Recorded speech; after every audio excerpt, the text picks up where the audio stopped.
Hello students, good morning. Once again APS online classes में आपका स्वागत है। आज हम यूनिट क्षेत्रमिति, जिसे अंग्रेजी में कहते हैं मेंसुरेशन, के बारे में अध्ययन करेंगे। इस मेंसुरेशन में दो प्रश्नावलियां हैं अपनी, प्रश्नावली 15 और 16। ये टोटल जो क्षेत्रमिति होती है ये वार्षिक पेपर में 10 अंक की पूछी जाती है। 10 मार्क की 10 अंक की पूछी जाती है। और 10 अंकों में जो दो यूनिटें हमारी, पहली जो यूनिट है वह है 15 और दूसरी जो यूनिट है वह है 16, यानी कि प्रश्नमाला 15 और प्रश्नमाला 16। एक तो प्रश्नमाला अपनी 15 है और एक है प्रश्नमाला 16।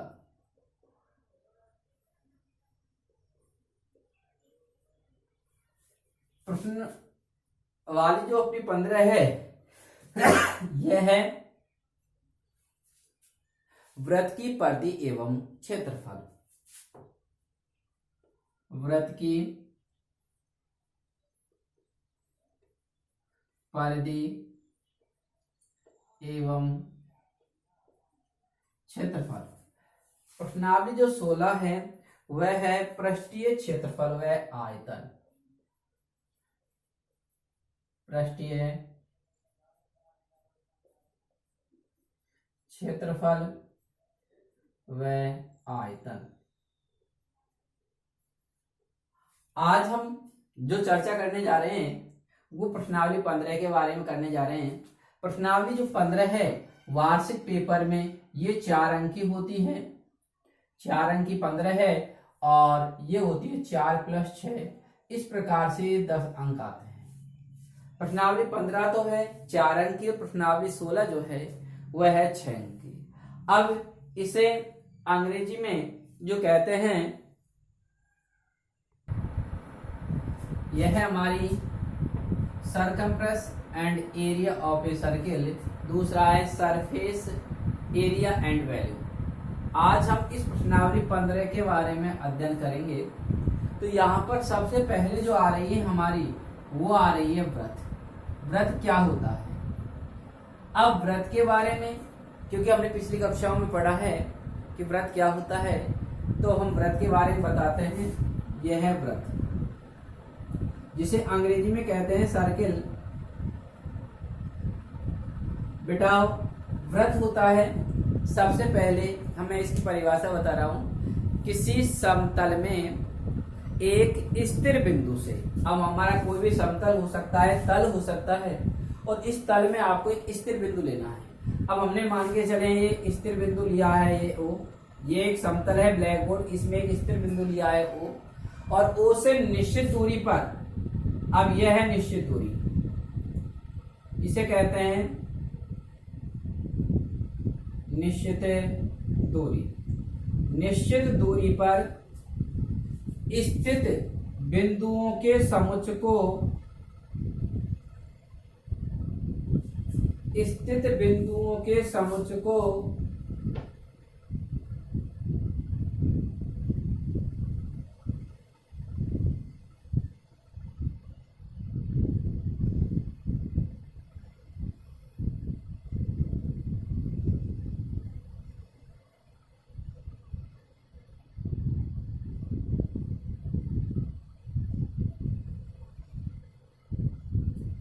अब इस निश्चित बिंदु ओ से जो दूरी है वो दूरी सदैव कैसी होनी चाहिए? समान। और ये निश्चित दूरी जो है, इस बिंदु पर जितने भी बिंदु स्थित हैं, जितने भी बिंदु स्थित बिंदुओं का ये समुच्चय है, इस समुच्चय को हम क्या कहते हैं? वृत्त। उन्हें एक बार समझे जरा ध्यान से। किसी समतल में एक स्थिर बिंदु से निश्चित दूरी पर स्थित बिंदुओं के समुच्चय को हम वृत्त कहते हैं।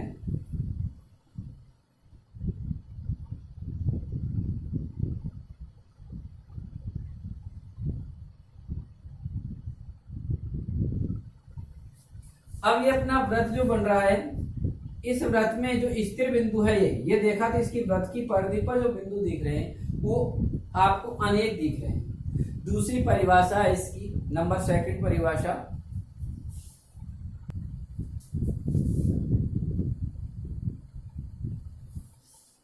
यह है हमारा एक वृत्त और इसमें एक स्थिर बिंदु है और स्थिर बिंदु से निश्चित दूरी पर एक बिंदु है P। दूसरी परिभाषा है बिंदु पथ के आधार पर किसी समतल में या तल में एक स्थिर बिंदु से, यह है आपका स्थिर बिंदु, स्थिर बिंदु, स्थिर बिंदु से निश्चित दूरी पर स्थित बिंदु का बिंदु पथ, इस बिंदु P का जो आएगा बिंदु पथ, जो इस बिंदु O से सदैव समान दूरी पर रहे, वृत्त कहलाता है। अब हमारे पास जो वृत्त आया है, इस वृत्त की जो दूरी आई है, ये जो है आपकी स्थिर जो बिंदु है, ये तो वृत्त का केंद्र कहलाता है जिसे सेंटर कहते हैं, और जो परिधि है, ये पथ जो है, ये पथ कहलाता है वृत्त की परिधि।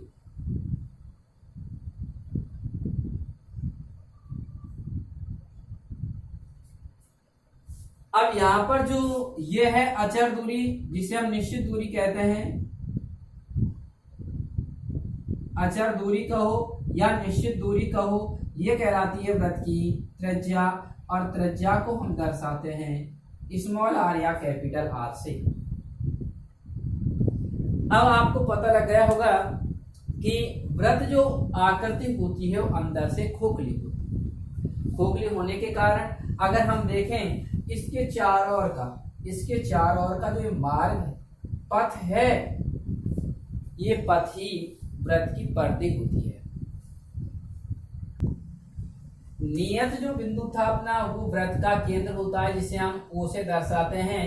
अचर जो दूरी होती है जिसे नियत दूरी कहते हैं, निश्चित दूरी कहते हैं, ये कहलाती है वृत्त की त्रिज्या, जिसे हम स्मॉल r या कैपिटल R से दर्शाते हैं। स्मॉल r से भी दर्शा सकते हैं और कैपिटल R से भी।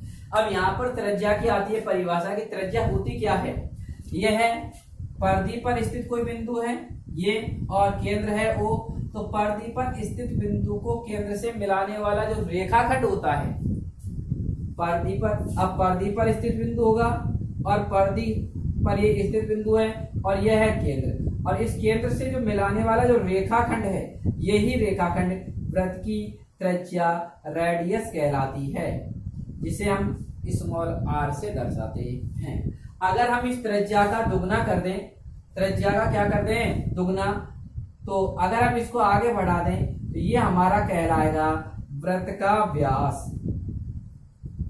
वृत्त का व्यास यानी त्रिज्या के दुगने को, त्रिज्या के दुगने को वृत्त का व्यास कहते हैं। वृत्त का व्यास कहते हैं। अब यहां पर जो हमारा व्यास आया है, डिटरमाइनर आया है, जिसे हम स्मॉल d से दर्शाते हैं, ये बराबर होता है 2 into r। अगर हमें सवाल में, किसी सवाल में व्यास दे रखा है, त्रिज्या निकालनी है, या त्रिज्या दे रखी हो सकती है, हमसे व्यास पूछा जा सकता है। जब हमें त्रिज्या निकालनी है व्यास से, तो हमारी आएगी त्रिज्या r बराबर होगी व्यास बटे 2। कहने का मतलब ये हुआ कि हमें सवाल में व्यास दिया हुआ है, त्रिज्या निकालनी है, तो हम व्यास में 2 का क्या दे देंगे? भाग, तो हमारे पास रेडियस आ जाएगी, जिसे हम त्रिज्या कहते हैं। अगर सवाल में हमें त्रिज्या दे रखी है और हमसे व्यास पूछा जा रहा है, तो हम व्यास निकालने के लिए त्रिज्या को 2 से गुणा कर देंगे। इसके बाद आती है हमारी परिधि। परिधि के बारे में अगर हम देखें तो सबसे पहले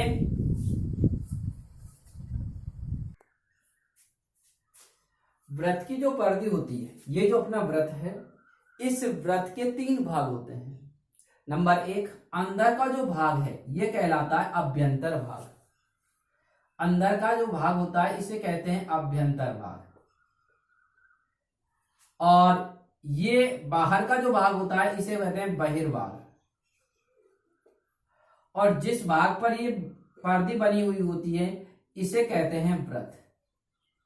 यहां पर व्रत वाला भाग और अभ्यंतर भाग मिलकर ये दोनों भाग मिलकर व्रतीय क्षेत्र कहलाते हैं।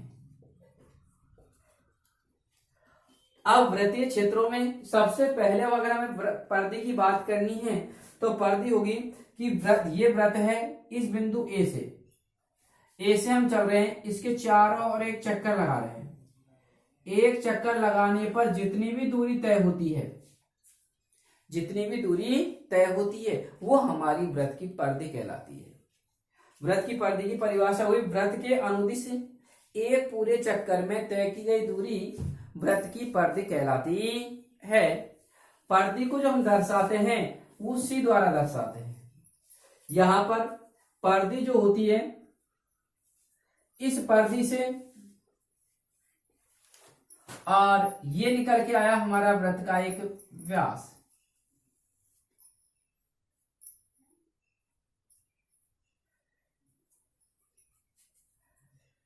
पर्दी और व्यास का जो अनुपात है, पर्दी और व्यास का जो अनुपात है वो एक स्थिरांक पाई कहलाता है।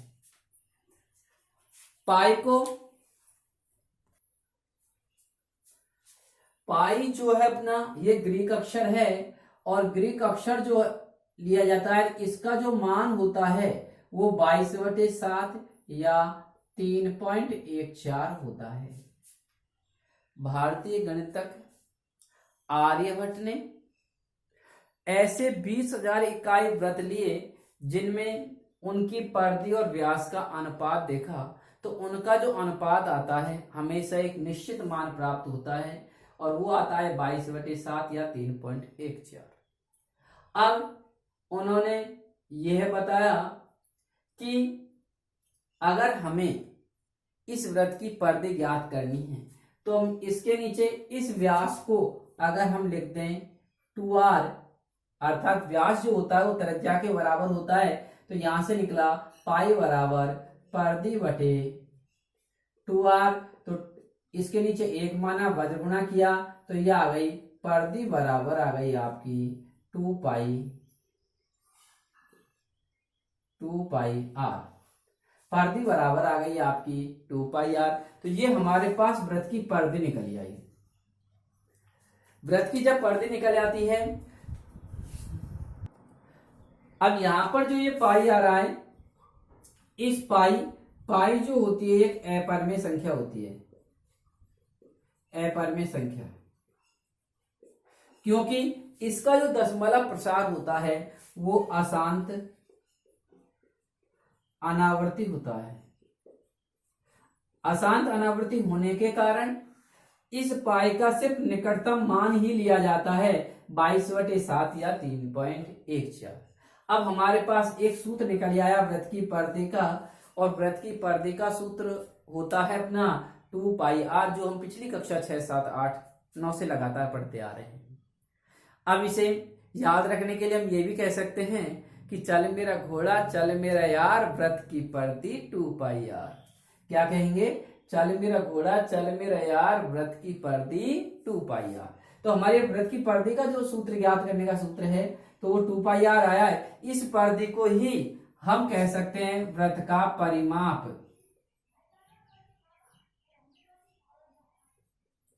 क्या कह सकते हैं? परिमाप, जिसे प्राइमरीमीटर भी अंग्रेजी में कहते हैं। अब यहां से अब हम कैसे पर्दी ज्ञात करेंगे? जैसे कोई सवाल में हमें लिखा हुआ मिल गया, एक व्रत की त्रिज्या 7 सेमी है, व्रत की पर्दी ज्ञात करो।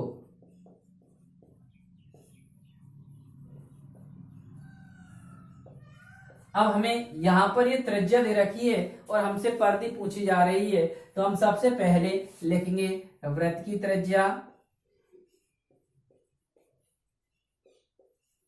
r बराबर है 7 सेंटीमीटर। अब हमें परिधि निकालनी है, इसलिए वृत्त की परिधि, और परिधि का सूत्र अभी मैंने आपको बताया था, परिधि का सूत्र होता है 2πr। यहाँ मान रखेंगे, जब तक सवाल में पाई का मान 3.14 नहीं कहा है, हमें 3.14 नहीं रखना है, 22/7 ही रखना है। तो ये आएगा आपका 2 × 22/7 × 7, 7 से 7 कट गया, 22×44 सेंटीमीटर। ये ध्यान रहे कि जो परिधि है ये लंबाई है, और लंबाई जो होती है, लंबाई की जो इकाई आती है जो सवाल में दी हुई वही इकाई आती है। यहाँ कभी भी इस इकाई के न तो वर्ग लगता है, वर्ग कब लगता है, जब हम क्षेत्रफल निकालते हैं। ध्यान रहे, लंबाई सिर्फ 3 पद्धतियों में एमकेएस, सीजीएस, एफपीएस पद्धति में नापी जाती है। तो यहाँ पर जो वृत्त की परिधि है वो लंबाई होने के कारण केवल सेंटीमीटर आएगा।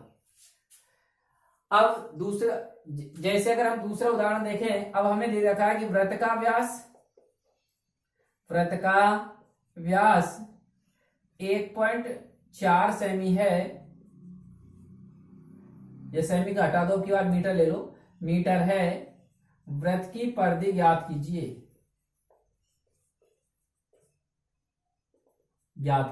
तो हल करेंगे तो यहां पर क्या आया हमारा, वृत्त का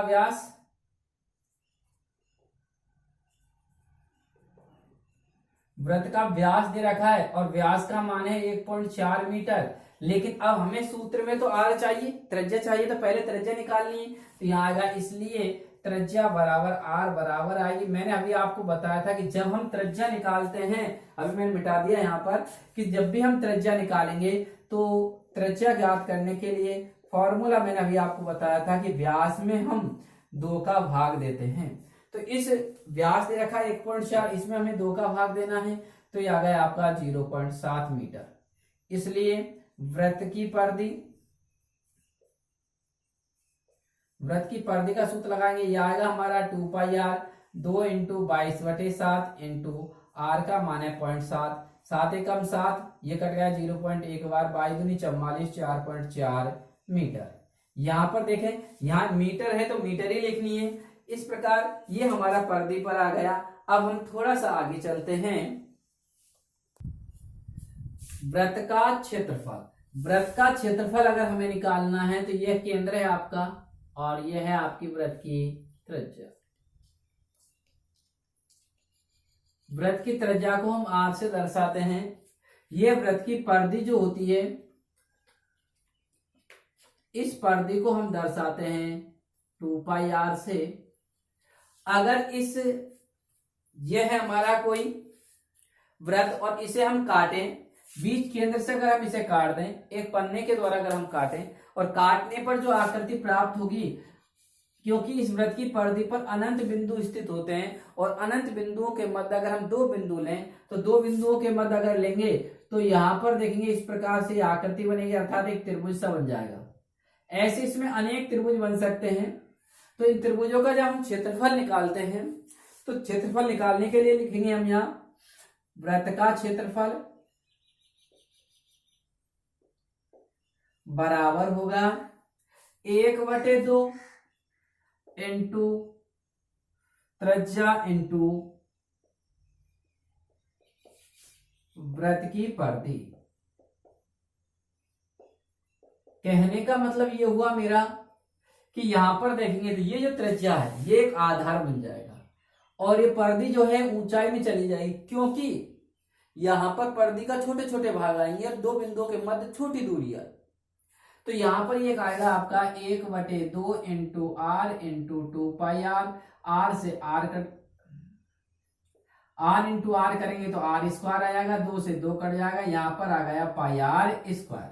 तो हमारे पास वृत्त का जो क्षेत्रफल आया है, वृत्त का क्षेत्रफल और वृत्त का जो क्षेत्रफल निकल के आया है वो आ गया हमारे पास πr²। अब हम यहां पर देखा तो यहां पर जो रेडियस है, इस रेडियस की इकाई डबल आ रही है। वह r² कब आया, जब r इंटू आर किया। तो इस स्थिति में जब क्षेत्रफल की जो इकाई होती है, इस क्षेत्रफल की जो इकाई होती है वो होती है वर्ग। जब भी हम क्षेत्रफल निकालेंगे तो वर्ग जरूर लिखेंगे, लास्ट में जब उत्तर आएगा हम वर्ग लिखेंगे। जैसे ये लिखा है, एक वृत्त का वृत्त की त्रिज्या 3.5 सेमी है, वृत्त का क्षेत्रफल ज्ञात कीजिए।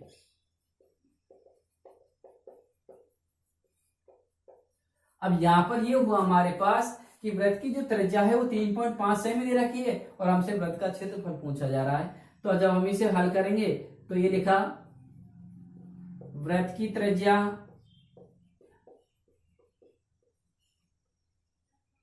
r बराबर है 3.5 सेमी। अब हमें चाहिए वृत्त का क्षेत्रफल, इसलिए वृत्त का क्षेत्रफल, वृत्त के क्षेत्रफल का सूत्र अभी मैंने आपको बताया है, ये होता है पाई आर स्क्वायर। अब हम पाई का मान रखेंगे 22/7 और आर का मान है हमारा 3.5 का होल स्क्वायर, इसे 2 बार लिखेंगे 22/7 इंटू 3.5 इंटू 3.5। 7 से अगर हम काटे 3.5 को या 3.5 से 7 को काटे तो एक ही बात है, कैसे 7 एकम 7, 7 5 35.5 बार कट गया। अब इसका गुणा करेंगे 22 गुणा 3.5 गुणा 5 करेंगे तो यहाँ से सीधा सीधा हम कर रहे हैं 22 गुणा 0.5 के 22 110, 110 में 0 हट जाएगा 11 रह जाएगा। 11 इंटू 3.5 करेंगे 11 5 55, 33 5 38, 38.5 वर्ग सेंटीमीटर। यहाँ पर ध्यान रहे कि ये वर्ग जरूर लगाना है क्योंकि क्षेत्रफल जब भी निकलता है तो वर्ग आता है। अब नेक्स्ट जो आती है हमारी वो आती है, अभी मैंने आपको दो चीज बताई थी, वृत्त की परिधि और क्षेत्रफल। तो मेरे पास दो सूत्र निकल के आए जिसे हम कहते हैं फॉर्मूला। तो पहला आया है हमारे पास वृत्त की परिधि या परिमाप अर्थात एक चक्कर में तय की गई दूरी, ये होती है 2 पाई r। दूसरा जो फॉर्मूला है जिसे हम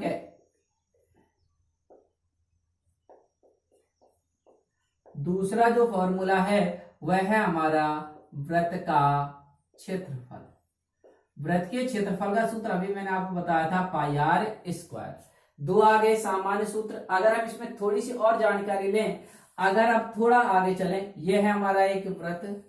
अब इस वृत्त की परिधि पर अब हमने दो बिंदु स्थित किए। पहला बिंदु यह है, दूसरा है ये। कितने बिंदु हैं? 2। और 2 बिंदु हैं तो यह है यहां से यहां तक का मध्य का भाग, परिधि का एक सतत भाग है और इस सतत भाग को हम कहते हैं चाप। और चाप को जब हम दर्शाते हैं तो दोनों अक्षर लिखकर ऊपर 2p लगा देते हैं इस प्रकार से। तो चाप की क्या परिभाषा हुई? ये चाप कहलाता है किसी वृत्त में परिधि पर स्थित, ये परिधि पर स्थित है कितने बिंदु? 2। और 2 बिंदुओं के मध्य परिधि का सतत भाग चाप कहलाता है। अब हमारे पास ये जो चाप है ये है परिधि का सतत भाग।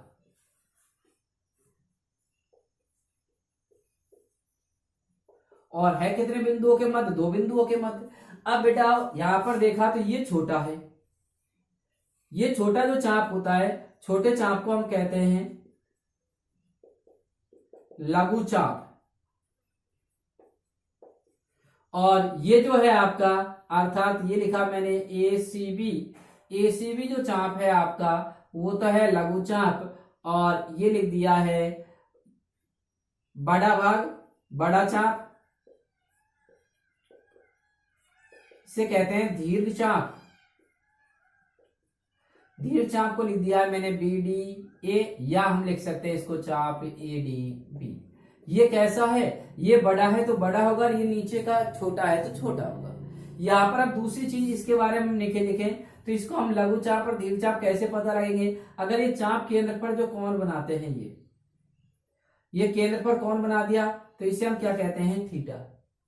यदि इस थीटा का मान, यदि हमारे इस थीटा का मान जिसे हम कहें कोण AOB, अर्थात थीटा का मान छोटा है 180 डिग्री से, तो ये हमारा कहलाएगा लघु चाप।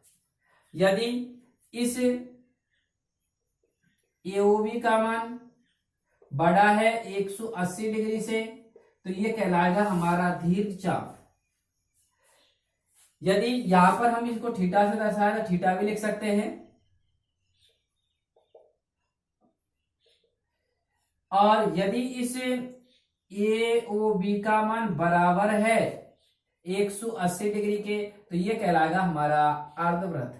तो अब हमारे पास ये निकल जाएगा, अगर हम इस वृत्त के दो बराबर भाग कर दें तो अगली जो आकृति बनेगी हमारी ये कहलाएगी, ऊपर की ये भी अर्धवृत्त होगी और नीचे की भी अर्धवृत्त होगी। तो अब दूसरी आकृति आती है हमारे पास अर्धवृत्त। इसी में अगर हम थोड़ा सा और परिभाषा देख लें अर्धवृत्त से पहले, अर्धवृत्त बताऊंगा उससे पहले देखें तो हम देखें इसमें ये ए बी को सीधा मिला दें, ए बी को अगर हम मिला देते हैं तो ये कहलाएगी वृत्त की परिधि पर स्थित किन्हीं दो बिंदुओं को मिलाने वाला रेखाखंड। ये ए बी को हमने मिलाया तो ये हमारी कहलाती है जीवा, और इस जीवा द्वारा वृत्त दो भागों में बढ़ जाता है, ऊपर का भाग और नीचे का, और ये कहलाते हैं वृत्तखंड। जीवा द्वारा जो वृत्त बढ़ता है, वृत्त डिवाइडेड होता है तो वो कहलाते हैं वृत्तखंड। सेम इसी प्रकार से यदि छोटा है तो कहलाएगा लघु वृत्तखंड और बड़ा है तो कहलाएगा दीर्घ वृत्तखंड। अब हमारी इसमें जो प्रश्नावली आ रही है उस टॉपिक आ रहा भी निकल के आया था अर्धवृत्त, उसके बारे में देखते हैं। अर्धवृत्त जो अपना होता है उसमें अब हमारे पास दो सूत्र निकल के आएंगे। नंबर 1, अर्धवृत्त की परिधि। अगर हम अर्धवृत्त की परिधि देखें, अभी हमने पूरे वृत्त की परिधि निकाली थी, पूरे वृत्त की परिधि तो होती है 2πr, लेकिन हमें आधा निकालना, हाफ सर्किल निकालना है तो हमें 1/2 करना है, तो ये आएगा हमारा 1/2 इंटू वृत्त की परिधि। अभी आपने वृत्त की परिधि जो निकाली थी वो आई थी 1/2 और वृत्त की परिधि है 2πr, पाई से पाई कट गया तो यहाँ पर आ गई πr, ये आ गई हमारी अर्धवृत्त की परिधि।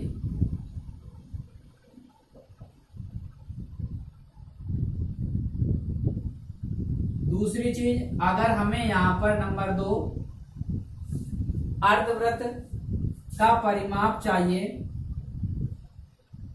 अर्धवृत्त का परिमाप, अब हमें इस अर्धवृत्त का परिमाप, परि का अर्थ होता है चार और की माप, तो चार और की जो माप आएगी हमारी, ये यहां से यहां तक की तो पाया है, एक आर ये है, एक आर ये है, तो कितनी आर हो गई हमारे पास 2, तो यहाँ पर आ गई अर्ध परिधि तो आई हमारी πr प्लस यहाँ लिख देंगे 2r, जिसे हम व्यास भी कह सकते हैं। दूसरा जो फॉर्मूला आया है वो आया है हमारे पास नंबर 2, अर्धवृत्त का परिमाप, अर्धवृत्त का परिमाप होता है πr प्लस का 2r। तीसरा जो आता है वो अब आता है अर्धवृत्त का क्षेत्रफल। अब हम वृत्त का क्षेत्रफल में 2 का भाग देने, क्योंकि हमें आधा चाहिए, हाफ सर्किल चाहिए, 2 का भाग देंगे तो ये आएगा आपका अर्धवृत्त का क्षेत्रफल बराबर आ गया, वृत्त का क्षेत्रफल का सूत्र होता है πr²/2, जिसको हम ऐसे भी लिख सकते हैं, क्षेत्रफल बराबर 1/2 πr²। यह आ गया अर्धवृत्त का क्षेत्रफल। याद रहे क्षेत्रफल की इकाई वर्ग में आती है और परिधि या परिमाप की लंबाई इकाई में आती है। अब इससे हम अगली बात करते हैं, अगले आकृति पर चलते हैं। तो तीसरी आती है इसमें वलयिका। वलयिका का दूसरा नाम होता है 2 सकेंद्रीय वृत्तों के परिबद्ध क्षेत्रफल।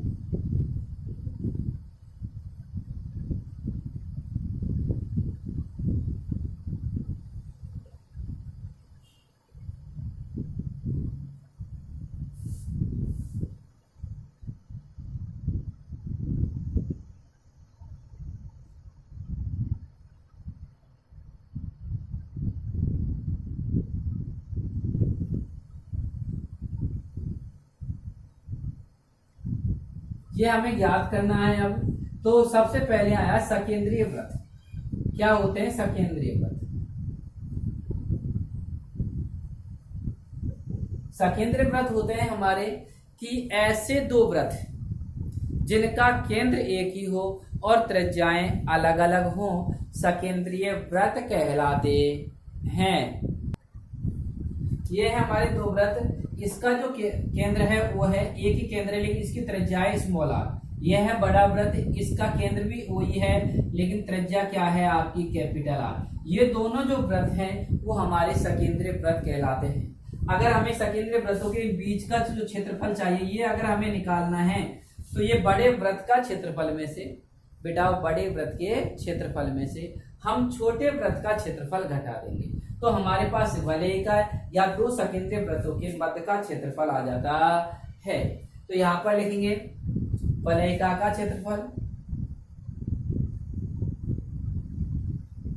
क्षेत्रफल बराबर आएगा बड़े वृत्त का क्षेत्रफल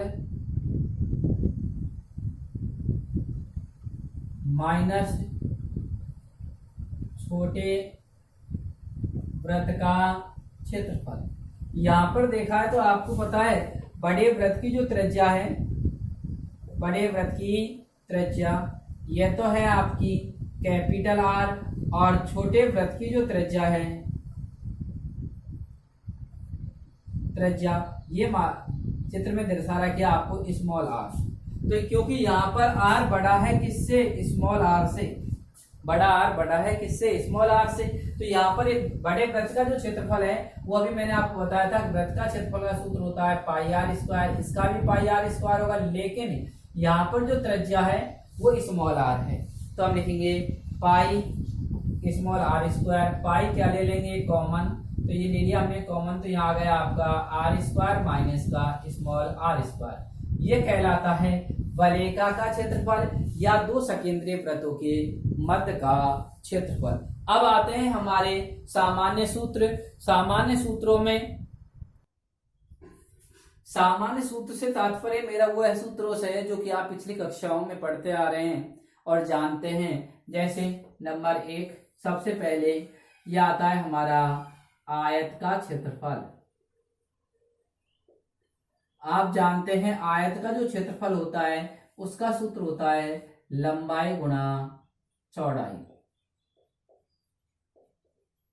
दूसरा नंबर 2 आयत का परिमाप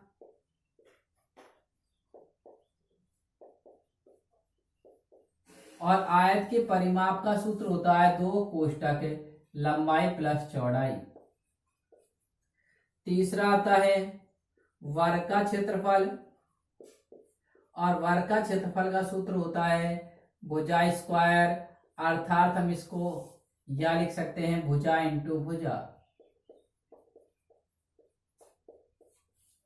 चौथा आता है वर्ग का परिमाप, वर्ग के परिमाप का सूत्र होता है 4 इंटू भुजा। पांचवा जो आता है वो आता है त्रिभुज का क्षेत्रफल और त्रिभुजों में आते हैं कौन कौन से। नंबर 1 सबसे पहले समकोण त्रिभुज का क्षेत्रफल,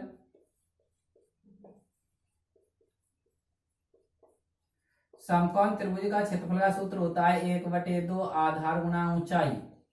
इसे ही हम त्रिभुज का क्षेत्रफल का सूत्र कहते हैं, क्योंकि जब हमें आधार और ऊंचाई दे रखी हो तो ये सूत्र लगाते हैं। नंबर 2 समबाहु त्रिभुज का क्षेत्रफल, समबाहु त्रिभुज का क्षेत्रफल का सूत्र होता है √3/4 इंटू भुजा स्क्वायर। तीसरा समद्विबाहु त्रिभुज का क्षेत्रफल है,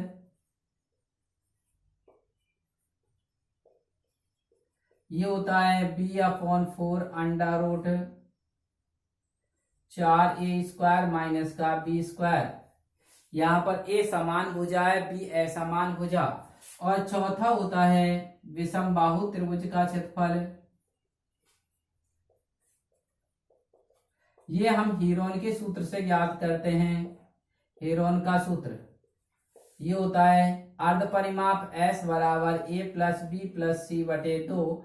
तो त्रिभुज का क्षेत्रफल एरिया आ गया आपका √S एस माइनस ए, एस माइनस बी और एस माइनस सी। यहाँ ए बी सी क्या है, ए बी सी है त्रिभुज की भुजाएं, एस क्या है अर्ध परिमाप, अर्ध परिमाप। चौथा आ रहा है इसमें त्रिभुज का परिमाप, और त्रिभुज का परिमाप का जो सूत्र होता है वो होता है तीनों भुजाओं का योग।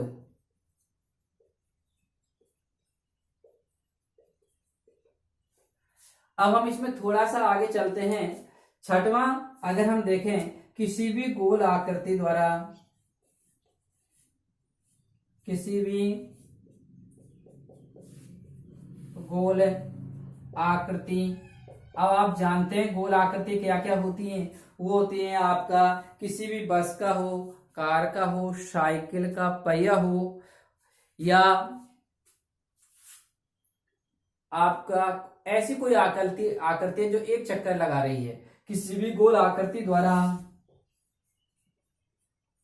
एक चक्कर में तय की गई दूरी, किसी भी गोल आकृति द्वारा जो एक चक्कर में तय की गई दूरी है, तो गोल आकृति जब घूमेगी, एक चक्कर बनाएगी बेटा, तो वो हमारा एक वृत्त बनाएगी। और वृत्त जब बनाती है तो वृत्त का जो सूत्र होता है, वृत्त की परिधि का जो सूत्र होता है वो होता है 2πr। तो किसी भी गोल आकृति द्वारा एक चक्कर में जो तय की गई दूरी होती है वो वृत्त की परिधि के बराबर होती है, वृत्त के परिमाप के बराबर होती है। परिधि और परिमाप का सूत्र होता है 2πr।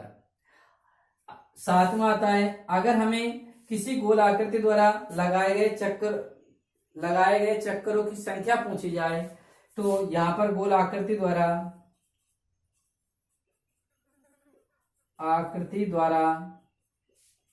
लगाए गए चक्करों की संख्या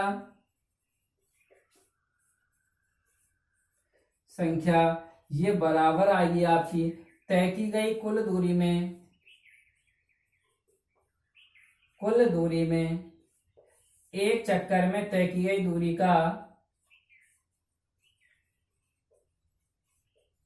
दूरी का भाग दे देते हैं, अर्थात 2πr का भाग दे देते हैं।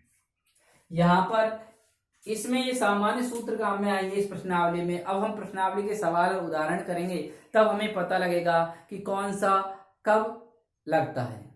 तो इसके लिए हमें सबसे पहले ये सूत्र याद होने चाहिए। जब तक सूत्र याद नहीं होंगे हम सवाल नहीं कर सकते।